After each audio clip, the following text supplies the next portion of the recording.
Good morning everyone.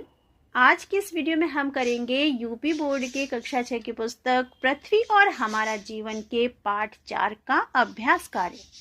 पाठ का शीर्षक है पृथ्वी की गतियां। तो हम बिना किसी देरी के प्रारंभ करते हैं। प्रश्न 1, निम्नलिखित प्रश्नों के उत्तर दीजिए। इसके अंतर्गत पहला प्रश्न है, पृथ्वी के परिभ्रमण एवं परिक्रमण में अंतर बताइए। इस प्रकार उत्तर लिखेंगे।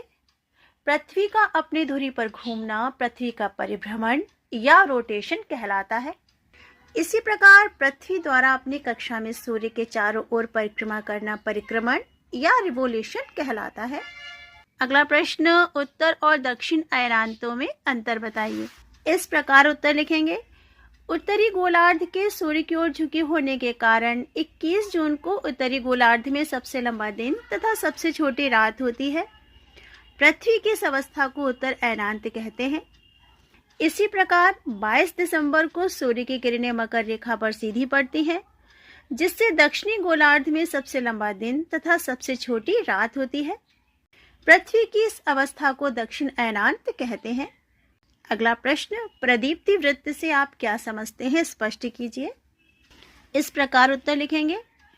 पृथ्वी या ग्लोब पर जो वृत्त दिन तथा रात को विभाजित करता है उसे प्रदीप्ति वृत्त या प्रकाश वृत्त कहते हैं।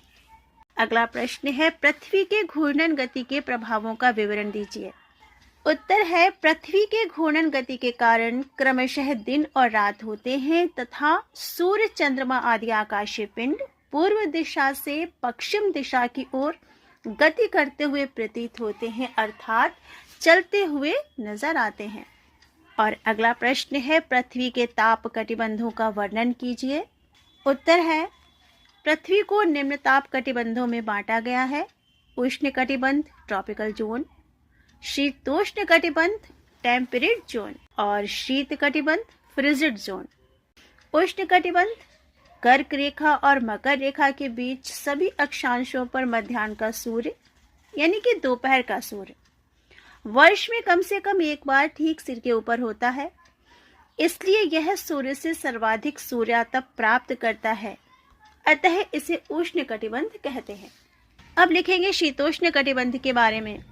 कर्क रेखा के उत्तर और मकर रेखा के दक्षिण में मध्याह्न का सूर्य कभी भी सिर के ठीक ऊपर नहीं होता है। ध्रुवों की ओर जाने पर सूर्य की किरणों का तिरछापन बढ़ता जाता है, जिससे उत्तरी गोलार्ध में कर्क रेखा और आर्कटिक वृत्त एवं दक्षिणी गोलार्ध में मकर रेखा और अंटार्कटिक वृत्त के बीच मध्यम तापमान रहता है। इसीलिए इस क्षेत्र को शीतोष्ण कटिबंध कहते हैं। शीत कटिबंध के बारे में लिखेंगे। उत्तरी गोलार्ध में आर्कटिक वृत्त के उत्तर और दक्षिणी गोलार्ध में अंटार्कटिक वृत्त के दक्षिण के क्षेत्रों में बहुत ठंड होती है। यहाँ सूर्य कभी भी क्षितिज से ज्यादा ऊपर नहीं दिखाई देता। इस क्षेत्र को शीत कटिबंध कहते हैं। प्यारे बच्चों, मैं आपको बताना चाहूंगी, जहां पृथ्वी एवं आकाश मिलते हुए दिखाई देते हैं उसे क्षितिज कहते हैं। और अगला प्रश्न है, कारण बताइए। उत्तरी व दक्षिणी ध्रुव पर 6 माह का दिन होता है। इस प्रकार उत्तर लिखेंगे। पृथ्वी अपने अक्ष पर 23 और आधा अंश का कोण बनाती है। वर्ष में 6 महीने जब उत्तरी गोलार्ध सूर्य की ओर झुका होता है तब यहाँ 6 माह का दिन होता है।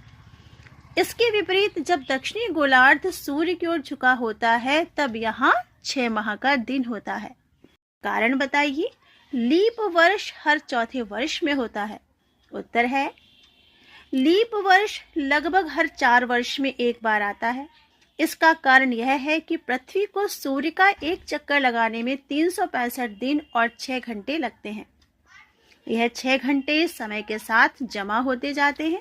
इससे 4 वर्ष में 24 घंटे बनते हैं, जो एक अतिरिक्त दिन होता है। अर्थात जिस वर्ष फरवरी 28 के बजाय 29 दिन की होती है उस वर्ष लीप वर्ष होता है। और अगला प्रश्न, सही वाक्य पर सही का चिन्ह तथा गलत पर गलत का चिन्ह लगाइए। क, 21 मार्च को दक्षिणी गोलार्ध में बसंत ऋतु होती है। गलत। ख, पृथ्वी सूर्य का चक्कर 365 और 1/4 दिन में लगाती है। सही।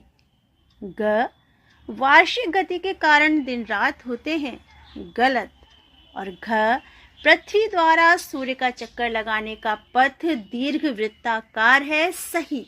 और अंतिम प्रश्न, स्तंभों का मिलान कीजिए। उपसौर 3 जनवरी, वसंत विषुव 21 मार्च, अपसौर 4 जुलाई, शिशिर विषुव 23 सितंबर। तो ये था छोटा सा अभ्यास कार्य। इसे अपनी कॉपी में नोट डाउन करिए और पढ़ाई करिए। मिलते हैं नेक्स्ट वीडियो में नए टॉपिक के साथ। तब तक के लिए बाय बाय। जय जय श्री राधे।